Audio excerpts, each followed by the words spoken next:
तो घर बनाना बहुत ही मुश्किल काम है और उसी में आपको कुछ ऐसे ठेकेदार मिल जाएं जो हमेशा आपको नए नए तरीके के फुलिश सजेशन देते रहते हैं। वो हमेशा आपको मूर्ख बनाने के बारे में सोचते रहते हैं, अलग अलग तरीके के बातों से आपको बहलाते रहते हैं ताकि उनका ज़्यादा से ज़्यादा आपके घर के कामों से प्रॉफिट निकल सके, वो अपना ज़्यादा से ज़्यादा लेबर और मटेरियल की बचत कर सके। तो मैं इस वीडियो में आपको ऐसे ही 10 इंपॉर्टेंट बातें बताऊँगा। अगर आप इन बातों को ध्यान से देखेंगे और इसको फॉलो करेंगे तो अगर आपका भी कंट्रैक्टर कुछ आपको ऐसे ही फुल्ली सजेशन दे रहा होगा, अगर आपको बेवकूफ़ बनाना चाह रहा होगा तो आप तुरंत उनके बातों को पकड़ सकते हैं और ऐसे कामों से आप बच सकते हैं। तो चलिए मैं यहाँ पे वीडियो को डिटेल में शुरू करता हूँ। बस आपको करना क्या है कि इन 10 बातों को देखना है और इन्हें समझना है ताकि जब आप अपना घर का काम कराएं तो ऐसे ठेकेदारों के बातों से आप बच सकें। सबसे पहली चीज़ होती है कि फुटिंग डेप्थ, यानी कि जो हम घर के लिए अपने एक जो नक्शा तैयार करवाते हैं अपने आर्किटेक्ट या इंजीनियर से, वो क्या करता है कि वहाँ पे आता है, हमारे मिट्टी जो है वहाँ का उसको जांच करता है, उसका बियरिंग कैपेसिटी वगैरह सब कुछ देखता है। छत हमें जो मकान बनाना है ऊपर से कितना लोड आ रहा है वो लोड का कैलकुलेशन वगैरह स्ट्रक्चरल इंजीनियर जो होता है उससे कंसल्ट करके फिर हमारा फुटिंग का डिज़ाइन करता है और वो हमें फुटिंग 5 फीट 6 फीट गहरा बनाने को कहता है। जब हम अपने एक कंट्रेक्टर को ये बात बताते हैं तो कंट्रेक्टर कहता है कि अरे आपका जो इंजीनियर है या आपका जो आर्किटेक्ट है उसको कुछ नहीं पता है, मैं तो यहाँ पे 50 घर बना चुका हूँ, 3 फीट 4 फीट सबका गहराई रखा हूँ, कहीं कुछ नहीं हुआ है बिल्डिंग में आज तक। एक काम कीजिए, आप बेकार का 6 फुट फुटिंग रखेंगे, इसमें आपका सरिया भी बढ़ेगा, आपका कंक्रीट भी बढ़ेगा। वो सिर्फ वहाँ पे अपना अगर विथ मटेरियल आप काम दिए होंगे तो वो 3 फीट 4 फीट रखेगा तो उसका वहाँ पे मटेरियल बचेगा, वहाँ पे उसका लेबर बचेगा। तो अपने मटेरियल और लेबर की बचत करने के लिए आपको ऐसे आइडिया देता है। लेकिन जो एक इंजीनियर है या फिर जो आपका आर्किटेक्ट है वो सब कुछ देखने के बाद सेफ्टी पर्पस से वो उसको डिज़ाइन करता है, तब जाके वो आपके बिल्डिंग का फुटिंग को गहराई को वहाँ पे डिसाइड करता है, देता है। तो आपको ऐसे ठेकेदार के बातों में नहीं आना है, आपको एक इंजीनियर या आर्किटेक्ट जो बात बताता है उसी को फॉलो करना है। और घर की जो फुटिंग की डेप्थ होती है वो आपको कम से कम 5 से 6 फीट देना ही है, ताकि जो घर है बार बार नहीं बनता है। आपको ऐसा नहीं है कि सिर्फ आप एक मंजिल का घर बना लिए आगे आप नहीं बनाएंगे, हो सकता है वहाँ पे आप 2 मंजिल 3 मंजिल का घर बनाएं, तो आपके फ्यूचर प्लानिंग के हिसाब से भी सही होती है। अगली चीज़ होती है कि जब फुटिंग का तैयार किया जाता है तो वहाँ पे जब कॉलम उठाया जाता है आपके प्लिंथ बीम यानी फर्श के बराबर के लिए, तो वो कहते क्या हैं कि ये कॉलम तो हम आपका नीचे दब जाना है, ये काम कीजिए, इसको ईंट का वो शटरिंग लगा देते हैं और उसी से उसकी ढलाई कर देते हैं। जब ईंट की शटरिंग वो लगाते हैं तो वो वहाँ पे करते क्या हैं आपको तो समझ में नहीं आता। आप भी सोचते हैं कि आपको ज़्यादा आइडिया नहीं होता है कि चलो कोई बात नहीं, ये कॉलम का जो ये वाला फेस है ये तो सब नीचे चला जाएगा, जो हमारा इसके ऊपर कॉलम है वो हमारा सही होना चाहिए। लेकिन दोस्तों, जो नीचे कॉलम जहाँ से स्टार्ट हो रहा है अगर वही मजबूत नहीं रहेगा, वहीं से अब मान लीजिए आपकी पैर कमज़ोर हो गई और आपका ऊपर का हिस्सा मजबूत होगा तो आप खड़े कैसे हो पाएंगे। तो ये आपको समझना है। वहाँ पे ईंट की शटरिंग जो ठेकेदार लोग लगा देते हैं, अपना पैसा बचत करने का, शटरिंग का पैसा वहाँ पे बचत करते हैं। ईंट की शटरिंग लगाने से आप कॉलम का हालत देख सकते हैं, ये होता है अच्छे से आप उसमें वाइब्रेटर नहीं चला पाते हैं, अच्छे से कंक्रीटिंग नहीं कर पाते हैं। जो आप पानी उस पर तराई करते हैं कंक्रीट को, आप जानते हैं कम से कम हफ्ता दिन 10 दिन तक जितना आप पानी मारिएगा उतना मजबूत होगा।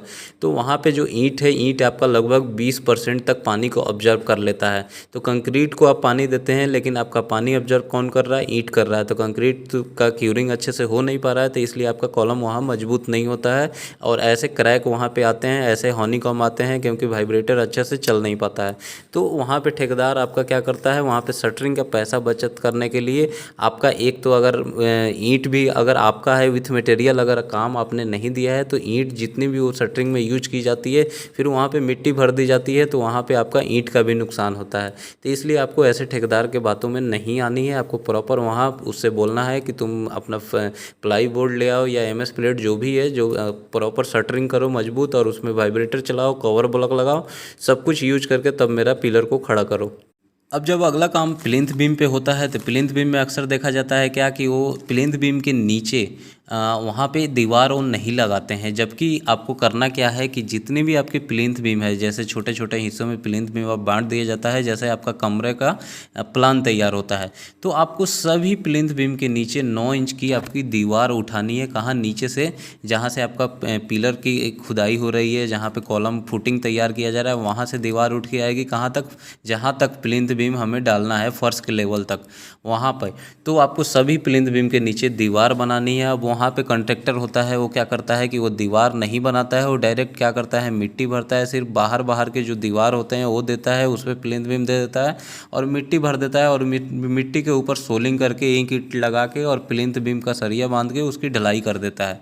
तो ऐसे आपको नहीं करना है। वो क्या है कि मिट्टी अगर वहाँ से बैठ जाती है तो प्लिंथ बीम आपका वहाँ से नीचे बैठ सकता है, उसमें क्रैक आ सकता है, क्योंकि प्लिंथ बीम के ऊपर आपकी पूरी बिल्डिंग की दीवार होती है, जिससे ऊपर की लोड बहुत सारा उस पर लोड आता है, तो वो कमज़ोर हो सकता है, बिल्डिंग आपकी कमज़ोर हो सकती है। बीम वहाँ से अगर थोड़ा सा भी बेंड हो गया, नीचे दब गया, तो आपका दीवार में क्रैक आ सकता है।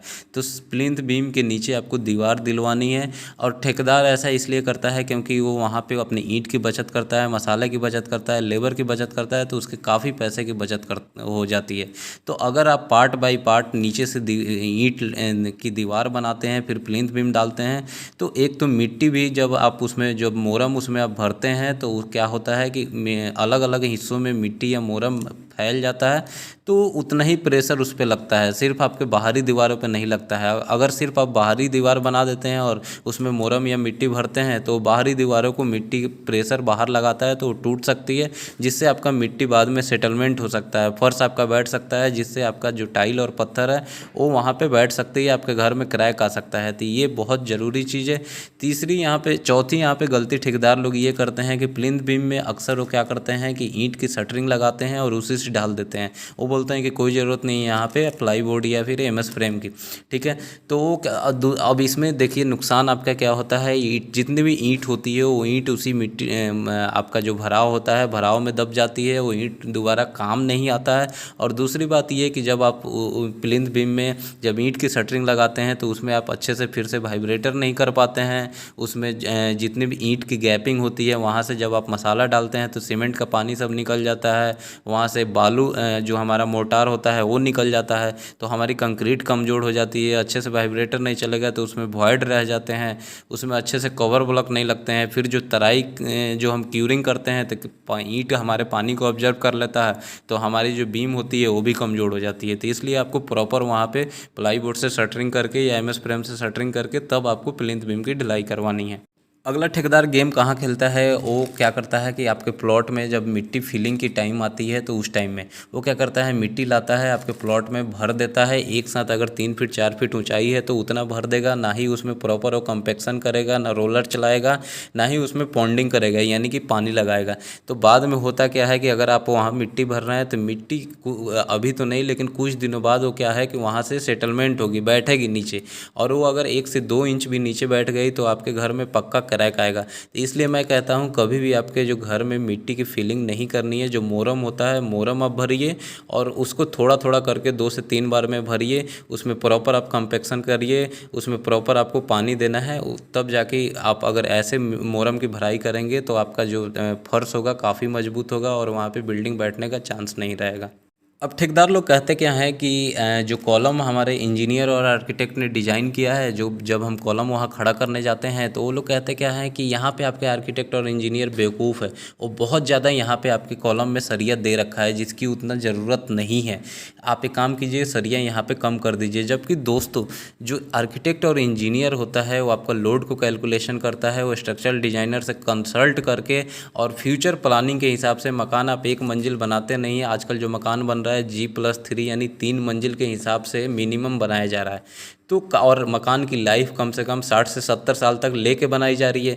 तो फिर एक आर्किटेक्ट और इंजीनियर जो होता है उसी हिसाब से उसको डिज़ाइन करता है, उसी हिसाब से कॉलम की दूरी देता है कि 10 फीट पे देना है कि 12 फीट पे देना है, और फिर उसी हिसाब से उसमें सरिया देता है कि 6 पीस देना है 16 mm का, या 20 mm का देना है, या 12 mm का देना है। फिर उसमें जो रिंग जो होता है, स्टीरअप जो दिया जाता है, उसका स्पेसिंग दिया जाता है कि 6 इंच पे देना है या 7 इंच पे देना है, नीचे की तरफ 6 इंच पे होना चाहिए, बीच में 8 इंच होना चाहिए। जबकि आपका ठेकेदार है वो कहता है कि वो बेवकूफ़ है, उसको नहीं पता है, आपका बहुत ज़्यादा वो सरिया लगवा रहा है। एक काम कीजिए, मैं तो 200 घर बना चुका हूँ 9 बाई 9 इंच का पिलर पे, आप 12-12 फीट पे या 15-15 फीट पे 9 इंच बाई 12 इंच का या 9 इंच बाई 9 इंच का कॉलम दे दीजिए, 4-4 सरिया दे के उसमें जो रिंग का स्पेसिंग है आप नीचे में 8 इंच का, ऊपर में 10 इंच का लगा दीजिए, कहीं आपका कुछ नहीं होगा कॉलम में।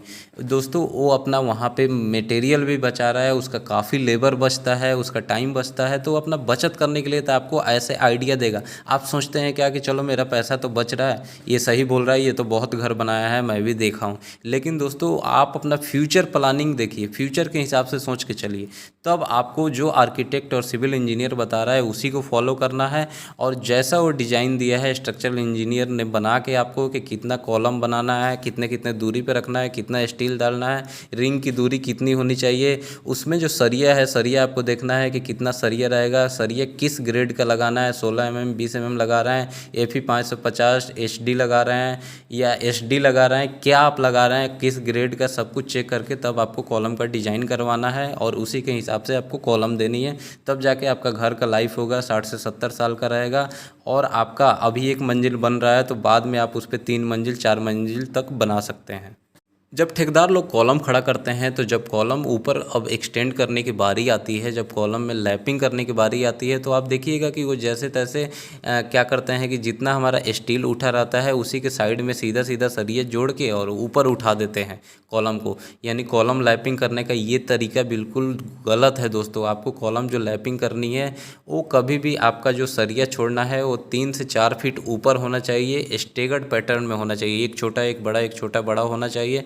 और जो उसमें लैपिंग चढ़ानी है आपको जॉगल मार के कभी भी चढ़ानी है, जॉगल कीजिए, फिर आप उसको लैपिंग चढ़ाइए। और जो कॉलम आपको ढालनी है वो कभी भी आप कोशिश करें कि 2 बार में ढाली जाए। आप 5 से 6 फीट एक बार में डाल लें, फिर उसके ऊपर का हिस्सा आप दूसरी बार में डाल लें। ऐसा नहीं है कि आप एक ही बार में पूरा 10 फीट डाल दे रहे हैं। एक तो उतना ऊपर से डालिएगा तो एक तो आपका वाइब्रेटर नीचे तक नहीं जा पाता है, दूसरी बात कि उतना ऊपर से आप फ्री फॉल करते हैं कंक्रीट का, तो कंक्रीट का स्ट्रेंथ कम हो जाता है, मजबूती कम हो जाता है। तो इसलिए आप 2 बार में 4-4 5-5 फीट करके डालें तो आपका वाइब्रेटर भी चला जाएगा, कंक्रीट भी ज़्यादा ऊपर से नहीं गिरेगा। और एक और चीज़ यहाँ पे कॉन्ट्रैक्टर गलती ये करता है कि वो क्या करता है कि कॉलम को अपना शटरिंग बचाने के लिए, उसके पास शटरिंग ज़्यादा अवेलेबल नहीं होता है तो वो नया बनवाता नहीं है, थोड़ा थोड़ा करके 3-3 फीट करके डालता है। तो ऐसे भी आपको नहीं डालनी है, 2 बार में आप कोशिश कीजिए कि वहाँ पे डाल के ख़त्म की जाए। अब कॉन्ट्रैक्टर आपको दीवार जब बनाते हैं तो वहाँ आपको बहुत बेवकूफ़ बनाते हैं। वो कहते हैं कि आप यहाँ पे कॉलम बीम इतना हैवी मकान बना रहे हैं, फ्रेम स्ट्रक्चर मकान बना रहे हैं, तो फिर यहाँ पे दीवार का उतना आपको ज़रूरत ही नहीं है। एक काम कीजिए, आप सब 4 इंच का दीवार बना लीजिए। और वो ऐसा इसलिए कहता है क्योंकि वहाँ पर उसका मटेरियल बहुत बचेगा, ईंट बच रहा है, मोटार बच रहा है, सीमेंट बच रहा है, लेबर बच रही है, टाइम बच रहा है, तो पैसे उसका काफ़ी बचत होने के चांस रहते हैं वहाँ पर। तो दोस्तों लेकिन आपको इनके बहकावे में नहीं आना है। वहाँ कम से कम जो बाहरी दीवार है वो सब आपको 9 इंच का लेना है सेफ्टी पर्पस के हिसाब से। और ऐसा नहीं है कि आप अगर फ्रेम स्ट्रक्चर मकान बना रहे हैं तो सिर्फ जो कॉलम होता है वही आपके लोड को ट्रांसफ़र करता है। जो दीवारें होती हैं उस छत का लोड जो ले रही हैं, बीम का लोड ले रही हैं, वो भी कहीं ना कहीं लोड बियरिंग स्ट्रक्चर जो है की तरह आपको काम करती हैं। वो भी थोड़े बहुत लोड को ट्रांसफ़र ज़रूर करती हैं नीचे की तरफ। इसलिए बाहरी दीवार सेफ्टी के हिसाब से भी, लोड के हिसाब से भी बाहरी दीवार कम से कम 9 इंच का दें। अंदर का जो पार्टीशन वाला है कमरों का, किचन का, बाथरूम का, वो आप 4 इंच का दे सकते हैं।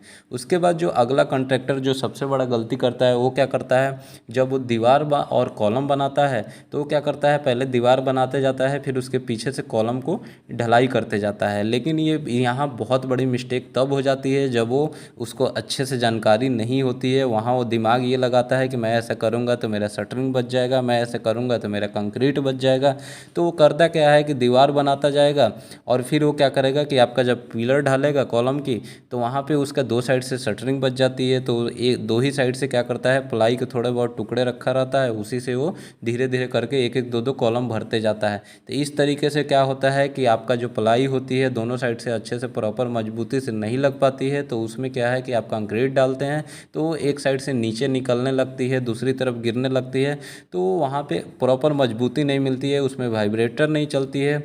दूसरी बात वही प्रॉब्लम होती है कि आप तराई करते हैं तो जब आपकी साइड की ईंट होती है दीवार की, वो उस पानी को ऑब्जर्व कर लेती है, तो आपका जो पिलर होता है वो मजबूत नहीं होता है। जबकि होना क्या चाहिए, आपका कॉलम बिल्कुल उसका अलाइनमेंट सीधा सही खड़ा होना चाहिए, तब जाके आपका कॉलम मजबूत होता है। अगली स्कैम ठेकेदार कहाँ करता है, जब वो सीढ़ी बनाता है तो सीढ़ी बनाने में बहुत ठेकेदार झोल झाल करते हैं। वो क्या करते हैं कि वो सोचते हैं कि सीढ़ी बनाने में हम लोग भी उतना ध्यान नहीं देते हैं, मालिक लोग उनको आइडिया नहीं होता है, तो वो क्या करता है सीधा सीधा शटरिंग लगाता है सीढ़ी का और उसमें 12 mm का सरिया लेता है और सिंगल जाल में वो सीढ़ी को बांध देता है और फिर उसकी ढलाई कर देता है और बाद में वो ईंट का उसमें स्टेप लगा देता है, जैसे आप यहाँ पे देख रहे हैं। जबकि होना क्या चाहिए कि वहाँ पे सीढ़ी जो है मजबूत बनाई जाए, वहाँ कम से कम दोनों साइड से बीम दी जाए और उसमें क्या है डबल जाल कम से कम आपको L/4 के हिसाब से जो जाल होती है कम से कम 12 mm के सरिये से वो बांधी जाए, तब जाके जो आपका सीढ़ी है वो मजबूत बने। वहाँ पे ठेकेदार क्या करता है, वो अपने बहुत पैसे की बचत कर लेता है इस सीढ़ी में। और सबसे बड़ी स्कैम तो तब करते हैं जब वो आपका क्या होता है कि जब छत की ढलाई होने वाली होती है तो उस ढलाई में वो क्या करते हैं कि सब सरिया जब बांधा जाता है तो बहुत जगह क्रैंक बार नहीं देते हैं, सीधा सीधा सरिया दे देते हैं। अब क्रैंक बार में उसकी लेबर लगती है, मेहनत लगता है, तो वो बचाना चाहता है। दूसरी बात ये होता है कि कवर ब्लॉक देने में आज ठेकेदार लोग बहुत हिचकिचाते हैं, उन्हें पता ही नहीं होता है। वो वहाँ पे लकड़ी इस्तेमाल कर लेगा, जो गिट्टी अवेलेबल होती है साइड पे कपची वो इस्तेमाल कर लेगा, फिर ईंट के टुकड़े इस्तेमाल कर लेगा। जबकि दोस्तों ऐसा आपको नहीं करना है, वो आपको देखते रहना है। वहाँ पे क्या है कि ये सब चीज़ जो आप M25 ग्रेड का कंक्रीट डलवाएं, M20 ग्रेड का डलवाएं, तो ये सब चीज़ उसमें जाती है तो धीरे धीरे वो डिस्ट्रॉयड हो जाती है, वो सड़ के वहाँ पे वॉइड बन जाता है, वहाँ से निकल जाती है, तो आपके कंक्रीट में वॉइड रह जाएगा। तो बाद में अभी तो नहीं, 15 से 20 साल के बाद आप देखिएगा कि वहाँ जो अंदर जो स्टील था, अगर वहाँ पानी जा रहा है, सरिया था, उसमें जंग लगने लगा है, वो काला पड़ गया है, उसके नीचे से कंक्रीट जो है छत का वो निकल गई है। वो ऐसा किस लिए होता है? सिर्फ कवर ब्लॉक नहीं देने से। तो कवर ब्लॉक आपको M25 ग्रेड, जिस ग्रेड का भी आप कंक्रीट डलवा रहे हैं, छत करवा रहे हैं, उसी ग्रेड का कवर ब्लॉक आपको मार्केट से लेनी है, ठेकेदार को बोलनी है, या फिर PVC के कवर ब्लॉक लेनी है, वो लगवानी है, फिर आपको छत की ढलाई करवानी है। और ठेकेदार सबसे बड़ा वहाँ पे पैसे कमाने के चक्कर में कहाँ रहता है? जब छत की ढलाई होती है, अगर विथ मटेरियल पे आपने दिया है तो ठेकेदार कहेगा क्या कि आप 4 इंच या 4.5 इंच थिकनेस छत का रखवा लीजिए, आपको तो इस घर में रहना ही है, तो ज़्यादा मोटा करके क्या कीजिएगा, आपका लोड काफ़ी बढ़ जाएगा। लेकिन दोस्तों उनके बहकावे में नहीं आना है, वो आपका मटेरियल और पैसे के अपने बचत करने के लिए ये सब बातें आपको घुमाएगा। कि देखिए आप अगर 4 से 4.5 इंच का आप अगर छत रखते हैं मोटा, तो उसमें क्या होता है बाद में आपको वहाँ छत में क्रैक आने का चांस रहता है, वहाँ से लीकेज होने का चांस रहता है। फिर आप उस पे छत पे वाटर प्रूफिंग कराएंगे तो आपका बहुत पैसा भी लग जाता है। वहीं आप जो छत है अगर 5 इंच या 5.5 इंच रखेंगे तो आपको उस छत में क्रैक आने का चांस नहीं रहेगा, वहाँ लीकेज होने का चांस नहीं रहेगा। उतना मोटा छत रहेगा तो उसी में आपका छत का अच्छे से स्लोप निकल जाएगा, तो पानी वहाँ रुकेगी नहीं, तो वहाँ पे छत में कभी भी लीकेज का चांस नहीं बनेगा। आजकल तो जो ठेकेदार है वो और दिमाग लगाते हैं, जैसे कि वो कहते हैं क्या कि आपके आजकल तो सभी कमरों में फॉल सीलिंग हो रही है, तो यहाँ पे वो प्लास्टर क्या है कि छत में प्लास्टर नहीं कराते हैं। वो वहाँ पे बोलते हैं कि आप डायरेक्ट अपना POP करा लीजिए, आपका काम हो जाएगा। लेकिन दोस्तों आप अगर छत में वहाँ पे प्लास्टर नहीं कराते हैं और मान लीजिए छत में हल्की फुल्की कहीं से डैम्पनेस आ रही है, सीलन आ रही है, तो जो छत में जो प्लास्टर होता है वो उस सीलन को रोकेगा ज़रूर, कुछ तो प्रोटेक्शन करता है। और जो प्लास्टर होता है वो अलग से कंक्रीट को एक लेयर भी देता है। इसलिए मैं कहूँगा कि कम से कम 6 mm मोटाई की आपको अपने छत पे प्लास्टर ज़रूर करानी है। तो ठेकेदार तो इन सब कामों से बचना चाहता है, क्योंकि छत की प्लास्टर करना थोड़ा सा मुश्किल होता है, सब कुछ तैयार करना पड़ता है, टाइम टेकिंग चीज़ होता है, तो उसका पैसा वहाँ पे बचत होने का चांस नहीं रहता है। इसलिए वो अपना पैसा और लेबर बचाने के लिए आपको कहेगा कि छत में प्लास्टर मत कराइए। लेकिन अगर आप डायरेक्ट POP कराते हैं और मान लीजिए आपके छत में हल्की फुल्की भी सीलन आ रही है, तो POP तो आपको तुरंत गिर जाएगा। इसलिए मैं कहूँगा कि प्लास्टर बहुत ज़रूरी है। अब ठेकेदार लोग और भी अपना पैसा बढ़ाने के लिए वो क्या करते हैं, जब छत की ढलाई करते हैं तो उसमें वो बालकनी यानी गैलरी जो होती है 4-4 फीट 5-5 फीट आगे निकाल देते हैं, ताकि वो तो अपना छत एक बार नाप लेते हैं और उसी के साथ वो जिनका जितना भी रेट होता है उससे वो अपना रेट निकाल देते हैं। तो यहाँ पे होता क्या है कि आप देखिए बालकनी उतना बड़ा निकल जाएगा तो उनका तो पैसा बढ़ जाएगा, लेकिन आप उस बालकनी का यूज क्या करेंगे? आजकल इतना बिजी आदमी रहता है कि ना वहाँ पे ज़्यादा बैठ पाता है ना घूम पाता है, वो बालकनी ऐसे ही पड़ी हुई रहती है, वहाँ गंदगी जमा होते रहता है। तो और ठेकेदार तो अपना पैसा बनाने के लिए वो तो उसको बढ़ा ही देगा। तो इसलिए आपको ज़्यादा से ज़्यादा 3 फीट छत की ढलाई करवाएं तो 3 फीट का बालकनी निकलवा ले, काफ़ी है आपके कपड़े वपड़े टांगने के लिए। तो ज़्यादा उसको जितना ज़्यादा निकलवाएंगे आपका स्टील बढ़ेगा, कंक्रीट और मटेरियल बढ़ेगा, और ठेकेदार का स्क्वायर फीट का रेट तो बन ही रहा है, इसलिए 3 फीट का बालकनी काफ़ी है। अब जब हमारा छत की ढलाई हो जाती है तो ठेकेदार को अब उसके ऊपर काम करना होता है, तो तुरंत क्या करता है कि या दूसरे जगह शटरिंग लगानी होती है, तो अभी 5 दिन 6 दिन 7 दिन हुआ रहता है, तो वो क्या करता है धीरे धीरे आपको परेशान करता रहेगा कि शटरिंग निकालना है, शटरिंग निकालना है, ताकि वो दूसरे जगह उस शटरिंग को लगा के और वहाँ फिर छत करा सके, वहाँ पैसे कमा सके। तो आपको ऐसी गलती नहीं करनी है, आपको उसके बातों में नहीं आना है। वो कहेगा कि अरे हफ्ता दिन में तो आपकी कंक्रीट काफ़ी मजबूत हो जाती है, मैं हफ्ता दिन में 5 दिन में कितना शटरिंग खोल चुका हूँ। तो ऐसा आपको नहीं करना है। शटरिंग कम से कम आपको 12 से 15 दिन रखना है, उसके बाद उसे खुलवानी है। 12 से 15 दिन के बाद भी शटरिंग खुलेगी तो आपको पूरी नहीं खुलवानी है, थोड़ी बहुत छोड़ती जानी है, बीच बीच के ही हटानी है। और 15 से 20 दिन, कम से कम 20 दिन के बाद फिर पूरे शटरिंग को हटानी है।